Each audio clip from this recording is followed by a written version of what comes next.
Matt Taylor's been bopped for speeding on pit road twice. Uh-oh. We're watching him here, but we're getting ready to go live. Here we go.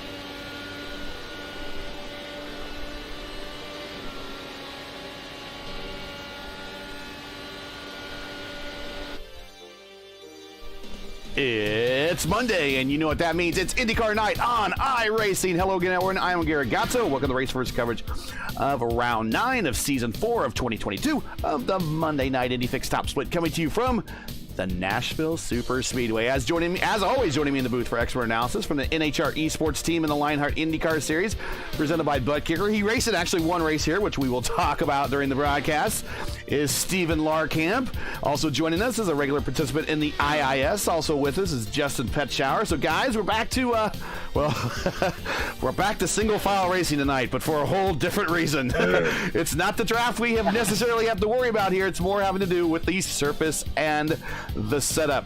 So far, since this track has come out, these cars have not taken well to the concrete. Guys, what strategy you have for this place when everything just around you is driving so bad? Well, the main thing is keep the car underneath you. The IR18 seems to not like the concrete surface here at Nashville Superspeedway, and speaking from actually the sole race I've ever done in an IR18 here at Nashville. It was in the Lionheart IndyCar Series presented by Butt Kicker, of course, and got to the finish at the very least.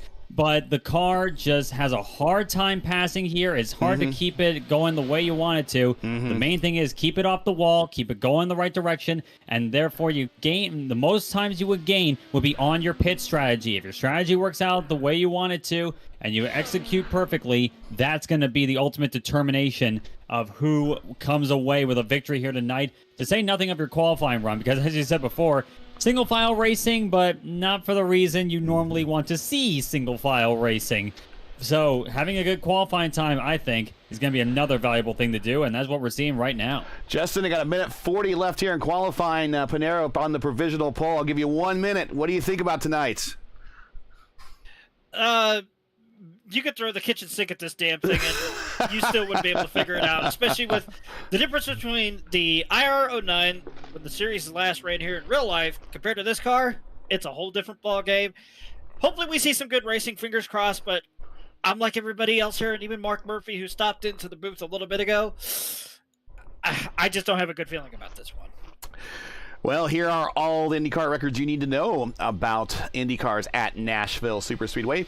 As mentioned, the Indy Racing League / IndyCar visited 8 times between 2001 and 2008. Track record was set here in 2003 by Scott Dixon with a speed of 206.211. So as you see, Pinero is about 2.5 miles or so off that track record. With these heavier cars, of course, the aero screen, of course, adds a lot more weight to that front end of the car. Active win leaders here, Scott Dixon. He won 3 in a row, actually, to close the track out for IndyCar action, which might not be the last time we see IndyCars here. We'll talk about that potentially during this broadcast. But he won here from 2006 to 2008. And then we have 5 drivers all tied with 1, including Buddy Lazier, who won the inaugural race here. Alex Barron won one of his few IndyCar races here. Jill LaFerre and Tony Kanaan on Dario Franchitti, each with 1 win here. We got 12 seconds left. Stand by in the garage area. It's almost time to go racing. With that, it's time to look at tonight's starting lineup from Music City. And on the pole, Adriano Pinero, once again, the master of speed in qualifying, on pole once more. The only driver to get a sub-23 second lap, no less. Alongside him, Eric Troiano in the number 20. A very good qualifying run for him. Then the Barbie car, Peter Kubuski's number 3 will start third, alongside the 4 of Trey Shadid starting fourth. The winner in the first race we covered last week at Talladega Superspeedway. Should have been the winner in the second race. I agree completely. Agreed. Highway robbery, I would describe it.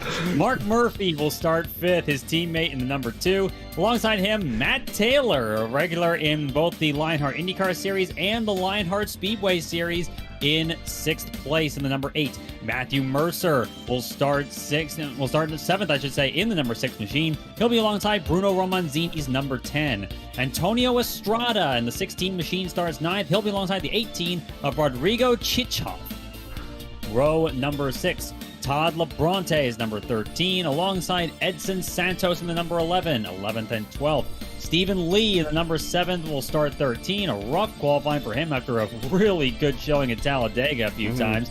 He'll be starting alongside Dan Raffaero in the 19. The boss man, Matt Houston, will start 5th will start the 15th place, I should say, in the number 5. He'll be alongside Freddie Yuto Garcia's number 14 in 16th place. Row 9, Frank Irwin Jr. is number 12. He'll be alongside Ty Quilla in the 15. In the final row of the grid, 20 cars on the grid tonight. James Kennedy in the 17, the last driver to post a qualifying time. The only non-qualifier, Jeff Murray in the number 9, will start shotgun on the field. Yeah, I'm real glad that Stephen Lee's with us. We had to talk him off the third lane at Talladega before he would go anywhere. Yeah. I gotta give him props for trying that, though. But of course, here that's gonna be a bit easier said than done. Oh, I hope he hears that. That's we're just poking fun at you, man. There were other people that tried to make it work, but man, he was dedicated to that third line at Talladega. Oh, and we loved him for it. Yeah, we loved him for it. That's for sure.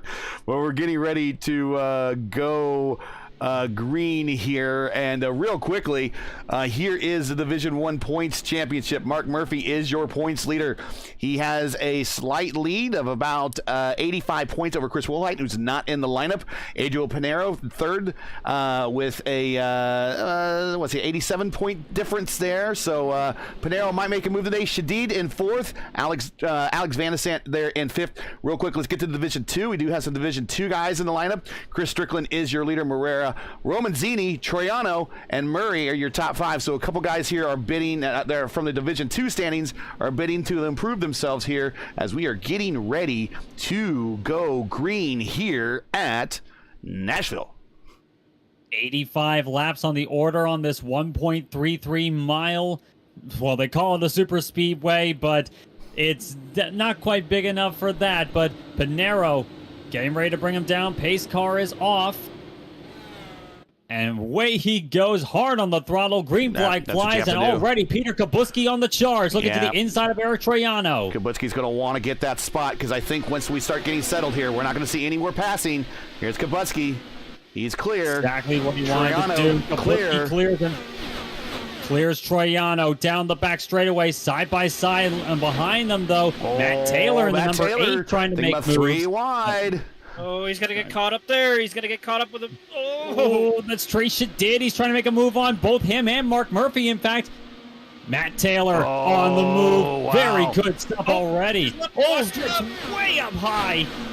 Murphy gets the position back. Here. You got to be very careful on that low line. We were talking to Mark Murphy earlier. That low line will be a killer once you get up to speed. You can't rely on it too much. Ooh. Yeah, especially going into one, that low line. Ooh, that was very close there. Yeah, that low line going into one, if you hit it just the wrong way, even get just within an inch of that yellow line there, it will send the car straight up the track. As we're seeing a couple of cars here having that same issue as well. The dirty air is definitely going to play into effect big time here, especially with the aero screen.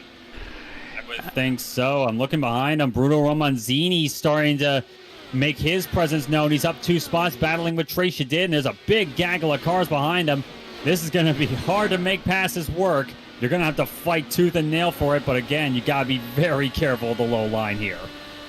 Now, the one saving grace that we have, at least for this race, is we are at night.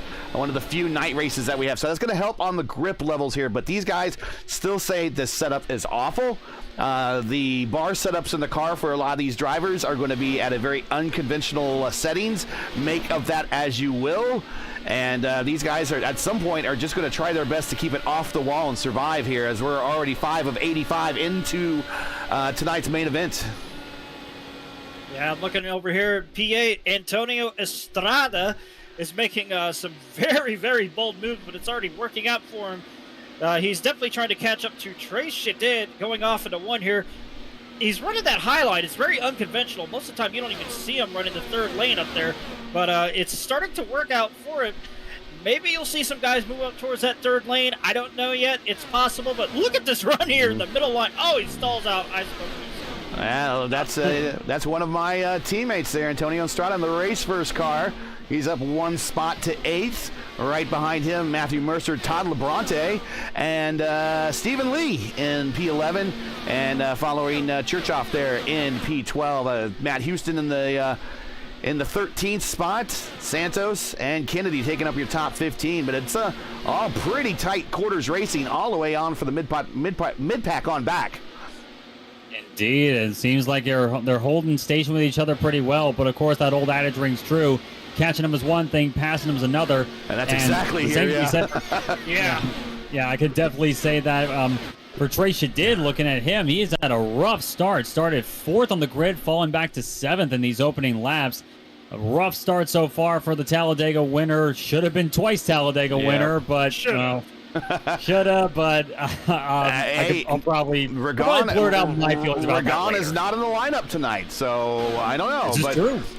Here's Rodrigo Churchoff. We have not seen him on the top split, but he is bringing the yellow submarine to work today, and he is in the 13th currently. There's a big battle behind him with Kennedy, Santos, Murray, and Yuto Garcia all lining up, starting to queue up behind this battle. I want to say Mark Murphy early on, like on lap 3 maybe, we might have saw him just briefly kiss the turn 4 wall. I thought I saw a puff of smoke there, but it doesn't seem to be impacting his car, and he is definitely able to keep Taylor at bay. And we know Taylor from racing him in other series, and we know how aggressive he is, and the fact that if you can keep him at bay, you definitely got all your stuff together. Very true, and I can speak for this from personal experience, not just for racing against him. Matt Taylor was my teammate last season in the Lionheart IndyCar Series. Very good, a lot of talent in that guy. He's got a lot of skill in these IndyCars. It's great to see him out here in the Monday night Indy Fix Top Split. So more Lionheart participation is always good in my book. And Matt Taylor, he was my teammate too. Amazing how that happens, eh? Small world. Oh, Well, I mean, the IndyCar community, you do get to know people pretty quickly, especially the people that drive these things regularly. Yeah. Next thing you don't want to hear playing over the radio, it's a small world after all. Well, we just don't need you singing it. That's all. That's. Don't you dare! I started singing. You know I was going with that one. I started singing a little bit on Saturday because we had Andreas Ike in the lineup, and I started singing like Ike. I want to be like Ike, and I think half the viewing audience actually remembers that commercial. The other half were like, "Huh?" So I posted it on the Raceverse Discord server. The like Mike, I want to be like Mike Gatorade commercial. Oh God. Look at Todd. Look at Todd. He got big time understeer going into turn 1 and 2. Almost got up into the wall. He's having a very, very rough time now. He's definitely starting to struggle big time. Oh, I think he hit the wall there. He got really close. He's in a battle with Stephen Lee. And I tell you what, if we ever see a certain Hendricks Motorsports driver make the Indy 500, I don't know if that would be his livery, but the Hendricks Cars.com livery looks okay on the side of an IndyCar. I would say that most of the NASCAR liveries, I'll be like, you can leave them for an IndyCar, but this one doesn't look too bad. Yeah, it works surprisingly well, I would say. And Todd Labronte, I'd say he's been holding off Stephen Lee for quite a while here. Good, strong fight between these two. Stephen Lee constantly looking to that low side, but the higher side, I should say, seems to be working pretty well for Todd Labronte at the moment, as Lee once again dives it down low into turn 3. Not quite enough, though. You lose that momentum on the low side, and you start to drift up high, and you have to back out of it. All right, so remember where we qualified at, guys. We qualified at 203-ish. Well, Pinero now 17 laps into his run, and he's turning laps in the 195s. So these tires are starting to wear off, but right behind him and turning faster lap times at the moment is Kavutski. Kavutski is now, he was turning 196s last time. He's just now into the 195s, slightly faster than Pinero, starting to make up some ground there in the Barbie World Barbie car. Very much so. And looking at overall time drop-off right now for Pinero, last time by was a 23.7. His fastest lap was lap 2, a 23.6. So his pace seems to be pretty consistent. Of course, having clean air is a big help in that regard. Yeah, that is the half the battle here. Everyone says, if I can get clean air, that's going to be half the battle. The other half of the battle is, well, finishing the race. Indeed, and that's in my experience with Nashville Superspeedway, that's not always the easiest of tasks, especially on the the concrete surface definitely doesn't entirely help. And funny enough, quite similar to a track owned by the same company, in fact, for a long time, Dover Speedway, now Dover Motor Speedway. Currently still hanging out in here. It is Eric Troiano. They're in the Texaco sponsored, I guess it'll be the closest thing to a Newman Haas livery. Yeah, and a little close. Yeah. That was a Haviland car when it was with Newman Haas there. Ironically, that Newman Haas, that all black Newman Haas livery. Hate to interrupt you here. We got a gaggle of cars between 8th, 9th, 10th, and 11th. They're under a blanket side by side between Todd Labronte and Stephen Lee. And looking up ahead of him as well. And we got him on the camera right now. And Mercer holding on that position. And Mercer gets around Antonio Estrada up in the P8. Estrada now got to be careful of Stephen Lee and Todd Labronte. And Lee is well up on that high line now. They seem to have swapped positions on this one. And Lee trying to hold it around the outside. He's going to have the nose here over the line. This is for 10th place. Very close there. Labronte drifts way up high. Oh, yeah. And actually, Lee's got a good run. And he's going to get underneath Estrada here going into the 3 and 4. Looks like Estrada is struggling with something. I'm not sure if it's tires or what, but Antonio Estrada. Ooh, very close stuff there. Stephen Lee trying to make that move on the low side work. He made it work with it looks like he was making up a lot of time on the previous lap. Now he's going to be doing it again on the low side in 1 and 2. Clears that number 16 clear. So 2 spots and just as many laps. And I tell you though, when you get stuck behind someone and you're faster and you want to pass them here, I tell you what, I was in the Lionheart Retro Series race here. I got wrecked out. But, man, I had a guy that was fighting me tooth or nail for 24th. And I'm like, dude, we're fighting for 24th, dude. I had to dive on him going in the 1, and he ended up coming up behind and punting me right after that. So you get very frustrated when you get behind someone here. And they just not make it hard because there's very few places to go. Either you're going to make a dive bomb on somebody and they're going to lit up and you surprise them, or the person in front of you makes a mistake and that's how you get the position. Alternatively, like if you get truly frustrated, you go for a change in your strategy and you want to undercut them, pit early, and get some fast laps after your pit stop. So especially if there's a green flag run here, and here though the problem there, of course, is that that's a gamble that not many people are willing to take, as James Kennedy now has a look to the inside of Todd Labronte, side by side. Labronte starting to struggle a little bit as he starts to come back on the 17 machine, but the problem here is that if you come into the pits and a caution comes out, you are trapped. You are done. Oh, and Labronte had to roll out of it, and Kennedy takes the spot on the high side.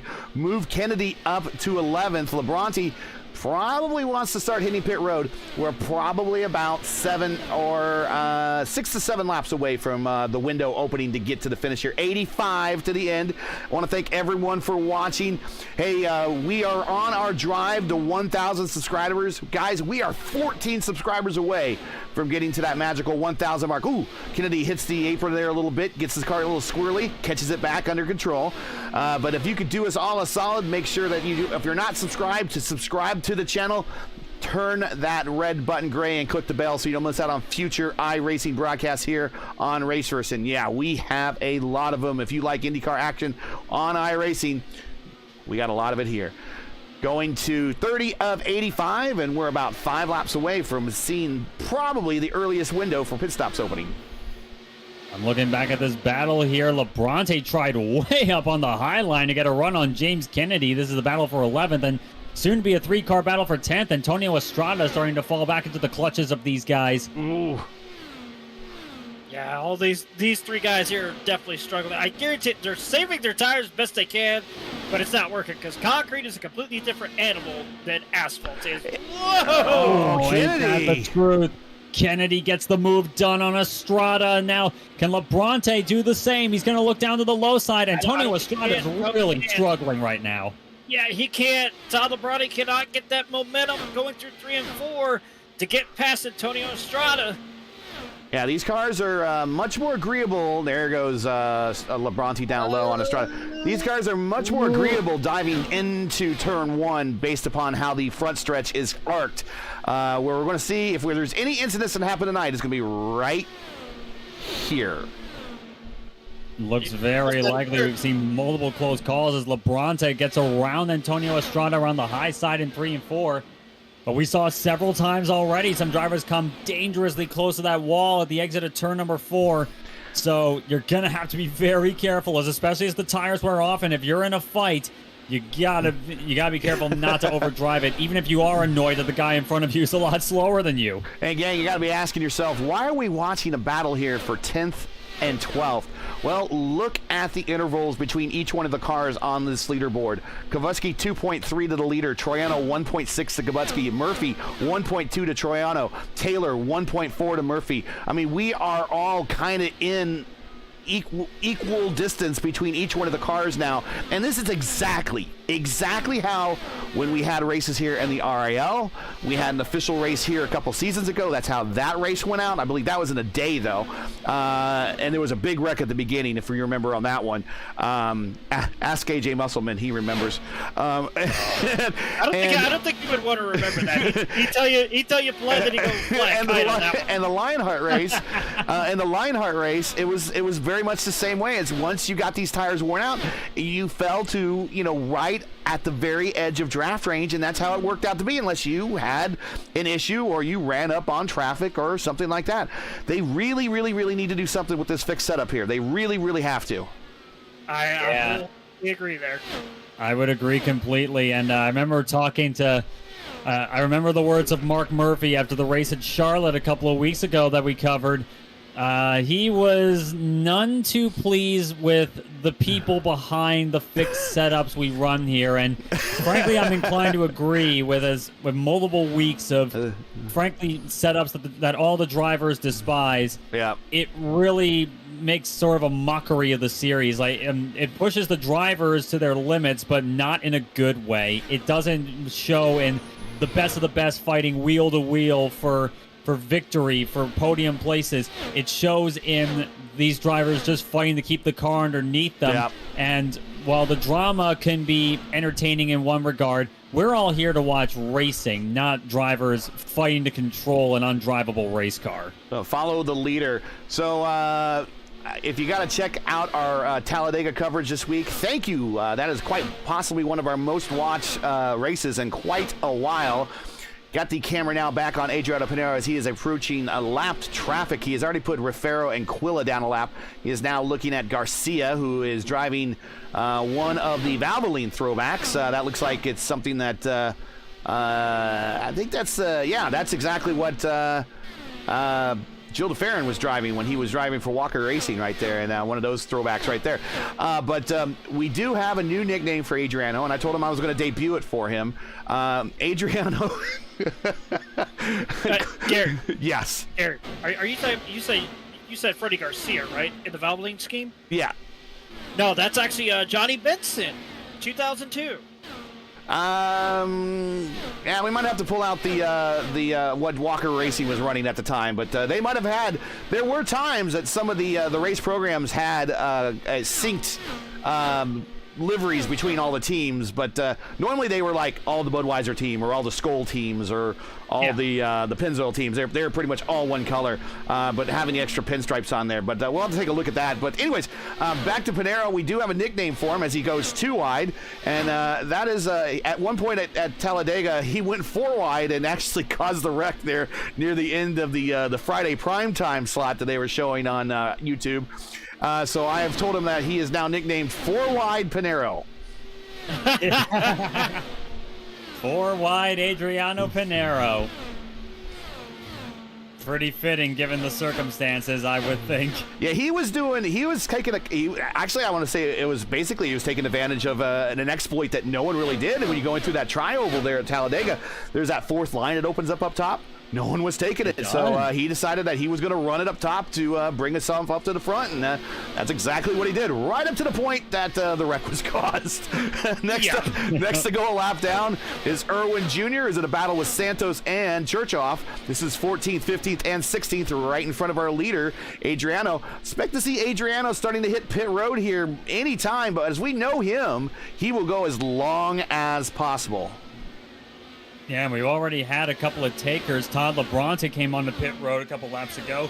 Same with Dan Raffaero as well. Probably not a bad idea for both those guys since they just went down a lap. I would agree. Yeah.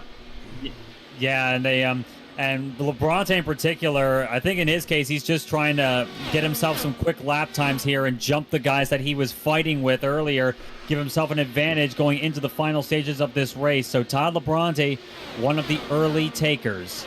This is exactly what Pinero does not want to see in front of him, is two cars battling that for position too wide, going through 3 and 4. And here comes Pinero. He's going to go high now on Irwin Jr. He is not going to be able to close the door. Kubutski's back there, but Kubutski has lap traffic of his own that he needs to get around. Yeah, he closed up a couple of tenths of the last few laps. It's down to about 2 seconds, but right now Pinero is, I think it may be dropping more and more as he gets around Todd LeBronte. Does Peter Kubutski down to 1.7 seconds for the number 3 machine, trying to close it on the 1 as LeBronte trying to take the fight to Kubutski on fresh tires. Kubutski signaling he's coming in this lap. And it might not be a bad idea for Adriano to think about the same. And I think this is a very good call for Kubutski because in the meantime, Pinero is just going to get held up and held up and held up. And those tires are going to get used up and used up and used up. We're going to go watch Kubutski make pit road here, get back on the racetrack. We got now Pinero side by side with... that is Garcia. No, that is Edwin Santos. Sorry. He is not quite cleared him. Now, these guys, you might be saying, hey, man, get out of the way of the leaders. They're trying to stay on the lead lap, and they have every right to stay and fight to stay on that lead lap.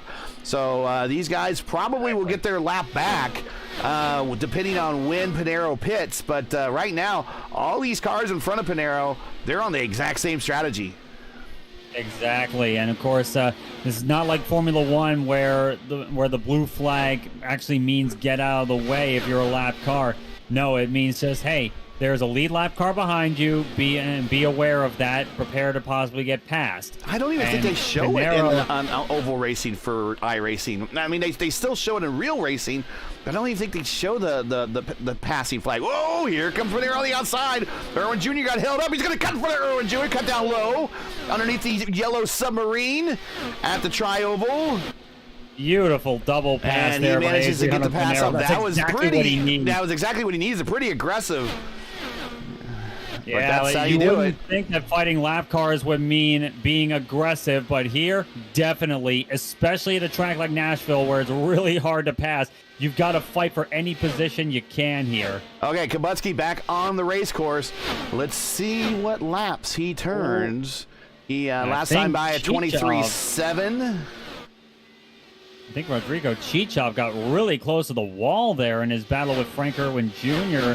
behind Adriano Pinero, but we're keeping an eye. I'm keeping an eye personally on Peter Kubutski right now. Oh, look at the new tires with LeBronte over the top of Rodrigo Churchoff. He just blows right on by. Yeah, like that's just showing how much grip is available right there. Chichov in that last lap was a 24.9. LeBronte was a 23.9. Trey Shadid signaling he's coming in, and he's on pit road. Mark Murphy also on pit road there, getting ready to hit his pit stall. Yeah. Everybody is teammates. Kubutski, 23.4. Just set his fast lap. Last time died. 23.4. Peter Kubutski. Kubutski on the move as we expected. And that is the fastest lap of the race, too, by the way. So he is on the move. And that lap time is a full 10th faster than Pinero is right now. And that's Pinero with clean air, at least. Yeah, clean he's going to come air. out. Here's Trey Shadid, made his way out in front of Pinero. Is he going to try to put up a fight? No, but he's going to have fresh tires, and he's going to come back at this battle in about a lap here. Watch this as Shadid now back to 14th, down 2 laps, because that's what pitting here does to you at Nashville Superspeedway. Yeah, and of course it leads to the big quandary that you always have here. Will a caution come out? Because if caution comes out after you're done your pit stops and the leaders haven't pitted yet, you are going to be trapped those 2 laps down to the guys that did pit. Yep. Maybe you'll get a lap back under caution, but it's still 2 laps down. That is not going to be a good feeling for you. I believe you do not have to use the pit road that's access there on the backstretch going into 3 and 4. Now, you see a lot of series when they come here, they will force cars to use pit road. I believe Lionheart did do that. I believe RAL did do that, but not everyone does do that. That is an option here. Matt Taylor sliding on the pit road. He actually got in the grass. That was a really rough pit entrance there. He actually missed it, and he got on the grass, locks it down. Did he get a penalty for that? No, he did not. Matt Taylor, great save, I will say, on that one. Just a hair's breadth from getting a penalty, but he gets himself down to pit road. Probably cost him some time. Gators on pit road as well. Pinero coming in. James Kennedy now left on the track from 19th on the grid. He's leading the race right now, but of course, he has to make his pit stop as well. Pinero down to his box. Yeah, Pinero wanted to stay out as long as he could to put as many cars a lap down as he could. 60 Pinero laps down and away. So that really only leaves 25 laps, a 25 lap sprint where he's going to short fill and get fresh tires. Will he get out in front of Kubutsky? And no, he doesn't. Does not. No, he does not. But, he doesn't. But folks, the battle is not yet over. Because Pinero is going to have extremely fresh tires, while Kubutsky has 11 lap-old tires. So we might see same old story here, where we have a car that jumps him on the pits, but Pinero has the lightning faster car on pit road.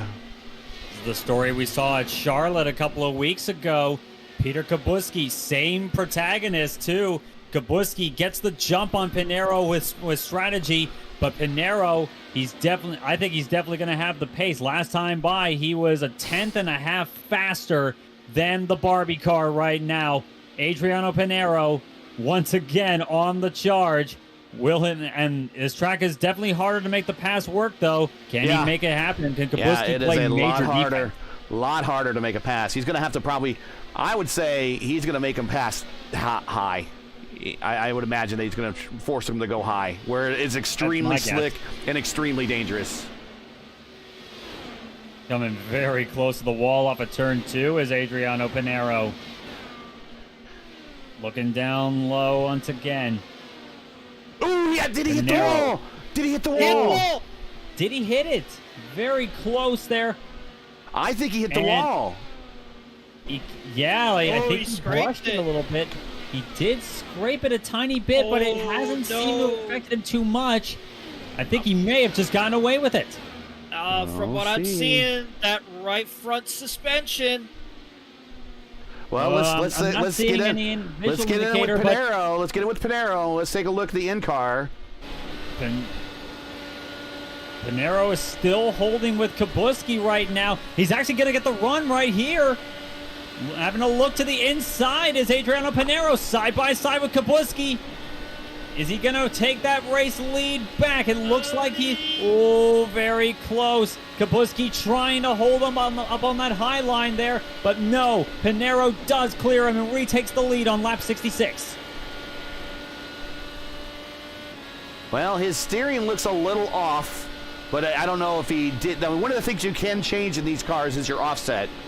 He might have been able to change that, but his steering is offset to the right a little bit more than I've seen normally. Let's go back to Kubutsky and see if he's in the same boat. Maybe again, you can change the offset. Now Kubutsky, kind of the same way, so maybe there's no damage there.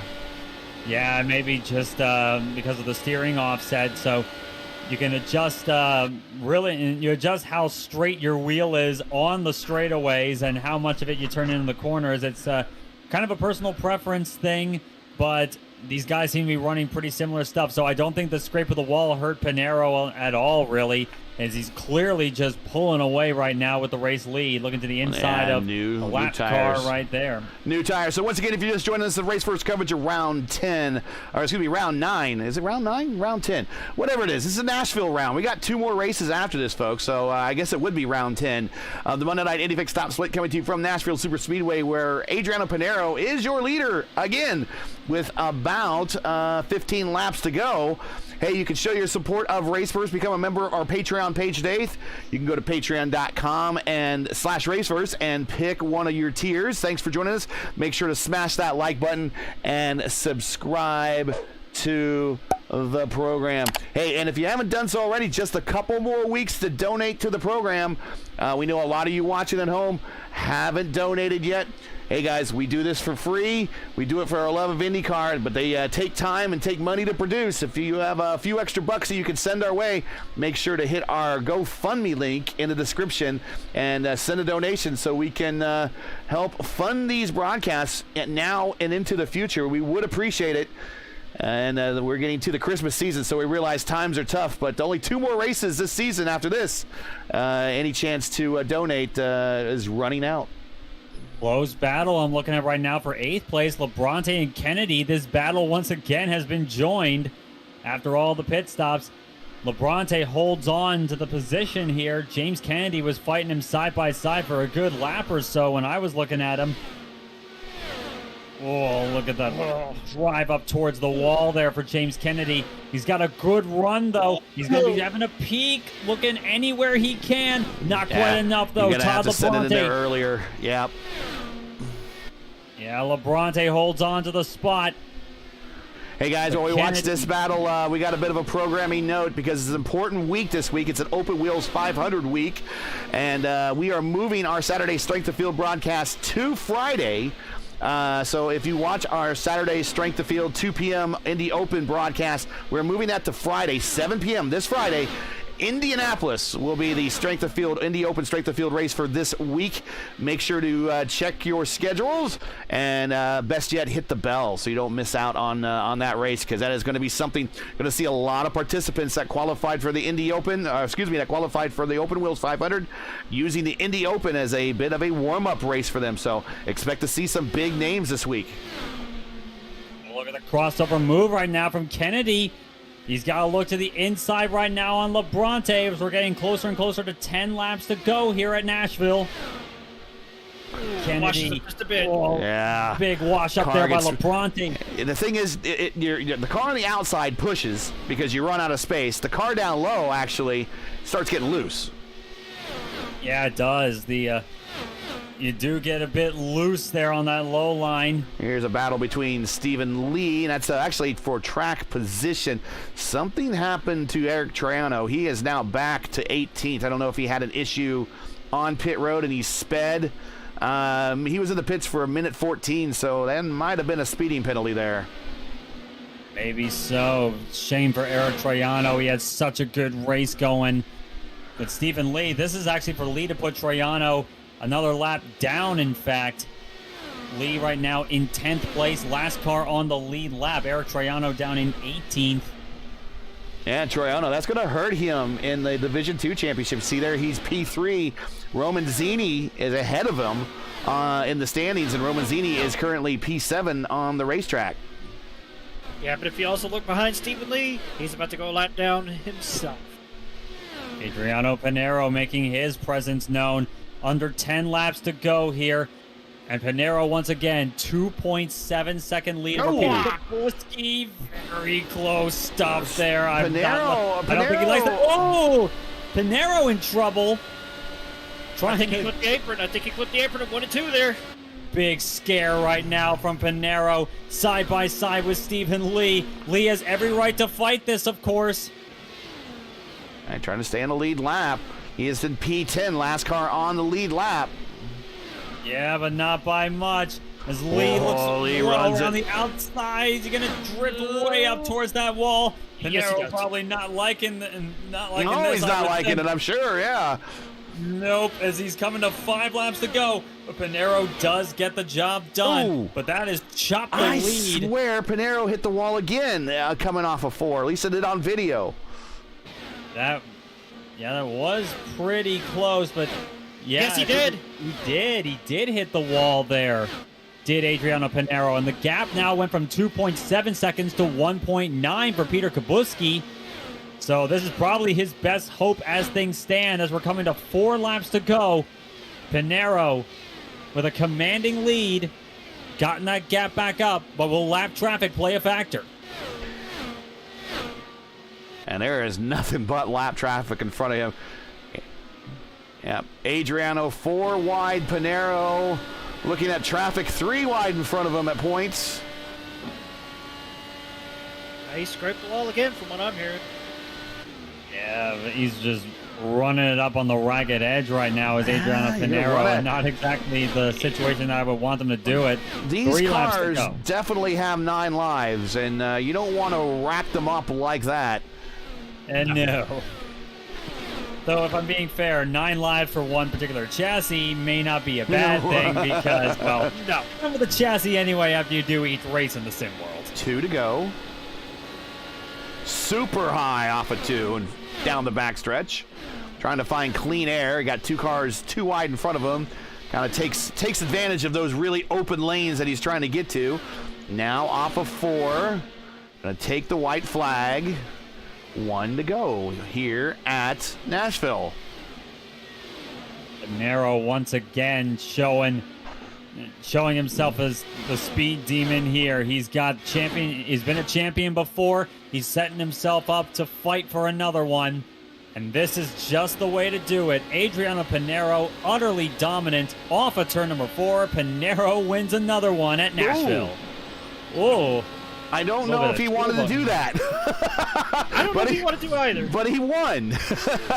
And actually, there is a, and I'm sorry to cut you off, but there's a rule actually that if he would have got an X after getting the checkered flag, that would have counted against his safety rating because it does. Every car needs to take the checker in order for, I guess, timing and scoring to cease doing that. That's why you always see them go an extra lap and wait for all the cars to finish so they can do their donuts like this, because otherwise that'd be a whole bunch of X's right there. Yeah, you don't want to wreck, and that's another thing, a little bit of etiquette. I know a lot of people get after the checkered flag, they want to wreck either themselves immediately because they just want to get out of the session, or they had a hard time racing the guy in front of them and they want to go wreck him. Keep in mind, you wreck that person and that's going to count against you unless the rest of the field has finished.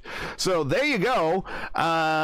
We'll bring up the final standings here, guys, and let's see how everyone did. We got at least one to talk to. I'm sure Mark's going to be there. All right, here are the final results. Saying over the radio that was frustrating, he said. I believe it. Pinero, your winner again. That's what he needed to keep pace here in the championship with 2 races ago. Kubuski P2. Mark Murphy did exactly what he needed to do in order to defend his championship. He kept it close to Adriano Pinero, and that's, I think, all he really needs to do between now and the end of the season. Matt Taylor finished 4th. Very quiet 4th, but a good 4th for him. Tracy did 5th. Matthew Mercer 6th. Roman Zini 7th. So that's going to help him in the Division II Championship, along with Labronte. He finishes 8th. Kennedy 9th. Stephen Lee 10th. Stephen Lee's kind of in the battle for cracking into the top 10 here, I believe, in Division 1. So this is going to help him. Boss man, Matt Houston is 11th. Jeff Murray 12th. Antonio Estrada 13th. Irwin Jr. 14th. And Santos in 15th. Rounding out the remainder of this field, Churchoff 16th, Garcia 17th, Triano started up front, but a bad day for him. Hopefully that doesn't really injure his I rating too bad. At least he can come back as all week to kind of audit this one, because he is among the leaders in Division 2. He is 18th, Ty Quilla 19th, and Dan Rafero in 20th.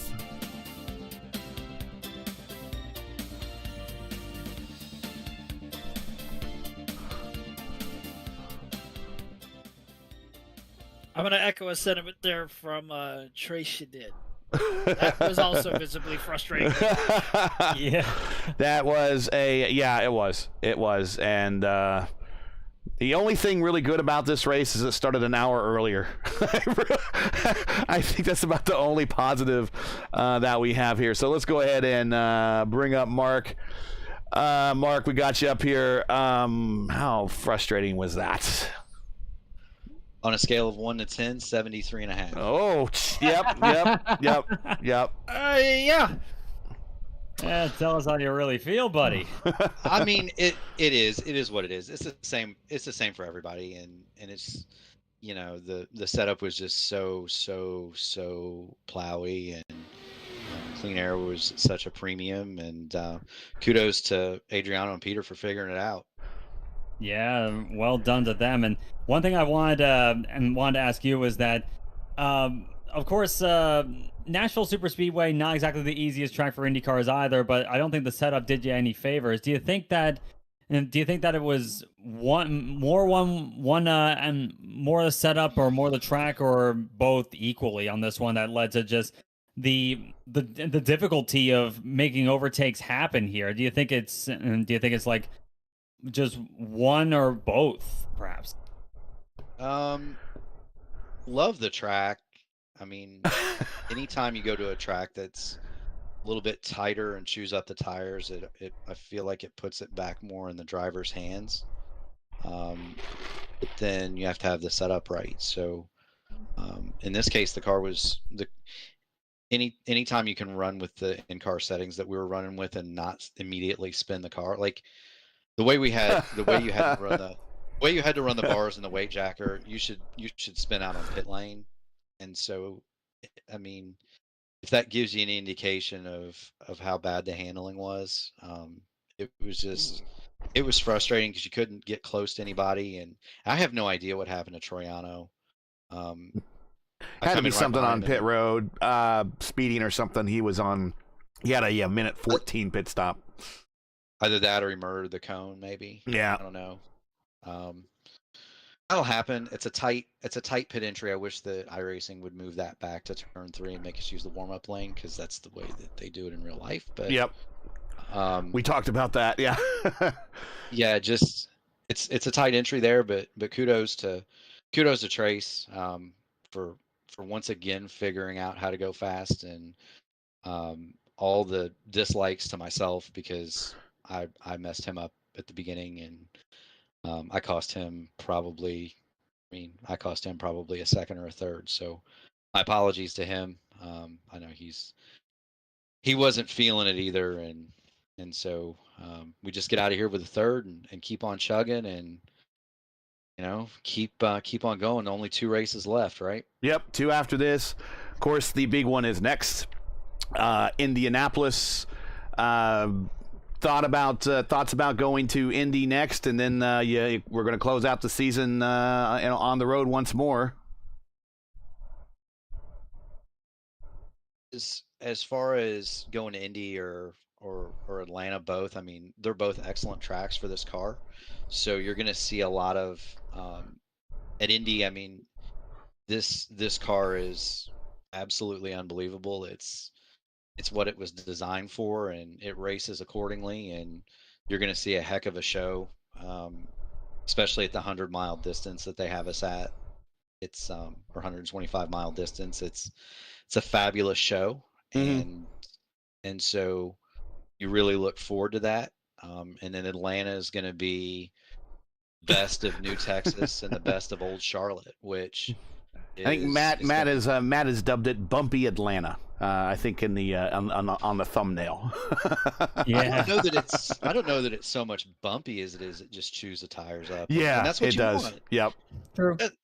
That's what you want. You know what I mean? I want these things sliding around and being awful to drive and getting all over the place. I mean, that's when it gets fun, and that's when you see the guys who can drive rise to the top, and the guys who maybe, you know, they put their foot on the mat and hold the white line. They can't deal with that stuff. So I'm really looking forward to Atlanta, and I'm really looking forward to Indianapolis too. Home track. You know, you've only been going there since you were 10 years old. anytime you go to Indianapolis in the real world, sim world, look at a picture of it, right? It's a special place. So looking forward to that always. Shout outs, anyone want to say hi to before we let you go? Yeah. Once again, all thanks to Trace. He figured it out. Again, I'm sorry to him for going high instead of low. If I'd have gone low, we'd have run second and third instead of third and fifth, but that's my fault. It's 100% on me. And so I owe him one. Thanks to Black Magic Designs, as always, for the paint. Thanks to Team Raceverse for having me. And like to shout out to my youngest son. So Jake is he's been battling a really bad, I don't know what it is, cold or whatever, but he's been feeling kind of down lately, and he's in there watching, and you can hear him yelling, but he's in there having a good time. So shout out to him, and thanks again to Natalie for letting me do this, and hi to mom and dad at home, and thanks to you, Gary, Steven, and Justin, for what you do. It's always appreciated. We'll see you next week. All right. See you Saturday. Yeah. Go ahead. I think I'll tee up Indianapolis. Oh, there we go. Maybe we'll see you then. Yeah. Now don't forget, it's Friday. Friday now. Yeah. Well, Special I don't know. week. I'm not going to be able to get the the iRacing bucks off of that series because I can't turn left, or can't turn right. But, like I said, it's always fun to run Indy, and I'm sure I'll make an appearance. All right. Well, congratulations, and shout out this Jake. That's your boy's name. Jacob, yes sir. Jacob, shout out to Jacob. Get well soon, man. And we'll see everybody at the very least, maybe in Indianapolis, but certainly in a week. So congrats on the podium again, and we'll talk to you later. Yes, sir. Gary, Justin, Steven, y'all have a good night. You hear? Thanks. You too. And you too, bud. All right, fellas, that's it, because no one else is. I don't know. Peter is not a member of the Discord, and of course, if he's watching, he's always welcome. And I believe there's a link in the description. Adriano and I have talked, and he's just kind of worried about his English. So if he ever finds a translator, we will definitely have him here. But both those guys, I'm sure, normally Adriano, I'm sure, would want to be here, but unless we brush up on our Brazilian, that's gonna be a one-way conversation. So, but congratulations to Pinero, guys. Starting with you first, there, Steven. Thoughts on today going to Indy, and then next to Justin, there, thoughts on today going to Indy. Steven, you first. Well, the guys kept it really clean. They did a better job of keeping it together than a lot of people may expect. This seems to be a recurring theme, though, I will say, for the Indy Fix series. Yeah. And I think if you talk to every single driver here tonight, it's the setup that's the reason. Nashville may be a difficult track, and more credit to the people that win here at this place, but the setup really didn't do them too many favors. So it was really a fight for that all race, and it's been a recurring theme throughout the season. And needless to say that there's reason that there's some frustration among the paddock, but all that frustration usually goes by the wayside when they see the next races at Indianapolis. Indianapolis is hard to get wrong in terms of racing, in terms of the speeds they run here, and the action that we get. Indy is usually the biggest treat to watch in the series, alongside the occasional craziness at a plate track. but I think Indianapolis is going to be really, really good. It's really hard to screw up Indy, and I think they're going to have another good showing. Justin. Yeah, I think you're going to have another good showing at Indianapolis as well. To jump back at the start of the broadcast, the mention of the possibility of Nashville Superspeedway coming back for IndyCar, with the rumor going around that the Tennessee Titans are going to take over the spot where the paddock and everything else is for the Music City Grand Prix. Music City Grand Prix is going away after this year. Tennessee Titans will start construction on their new stadium, and IndyCar goes back over to saw here tonight, hopefully with better circumstances, of course. But yeah, Indianapolis, always a good race. Even if dirty air gets a little too prevalent, you still get a good race at the Brickyard, unlike a certain Tin Top Series.